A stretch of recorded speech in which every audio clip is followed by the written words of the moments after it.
Okay, in this video, we are going to be going over what the institutions are looking at for the week ahead, and then we're going to be overlaying it with some technicals to show positioning. So, starting off with Nomura, today they came out and said that they are maintaining a short AUD NZD position, targeting the 1.18 handle. So, if we look at the chart, we can see that currently they're in a bit of profit, a very, very eager target being the 118. So, definitely a swing position for sure. And I'm not sure what their stop loss placement is looking like. But if we go back to the inside, we can see that it is due to dovish RBA expectations and stale long positioning offset by firmer dollar and a rising market sentiment. New Zealand dollar remains supported by favourable rate spreads and positioning. So yeah, essentially Nomura are short on AUD NZD, targeting the 1.18 handle. Moving on to Goldman Sachs. They are sceptical that Japan's Ministry of Finance intervention alone can suitably lower dollar yen without a shift in macro conditions or more hawkish Bank of Japan policy. So therefore they are long on dollar yen. So if we look on dollar yen, we should be able to see that right now we're currently hovering around break even.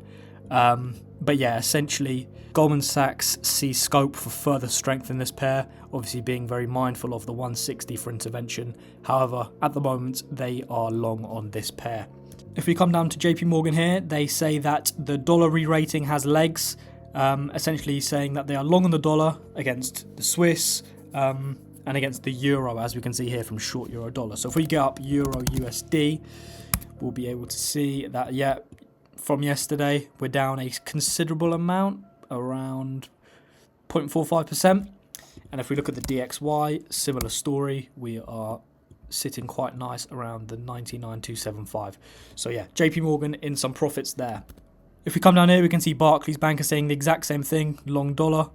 If we come down even further, we can see JP Morgan long on the dollar, bearish on the yen, similar to Goldman Sachs, which is obviously great when both institutions align. Same with SocGen, the dollar has room to rally.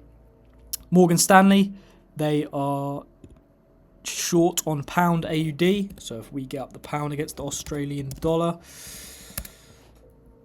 go on the 12-hour, the daily. So they're basically saying the trend's going to stay intact. So probably from this demand zone is a good entry to get in.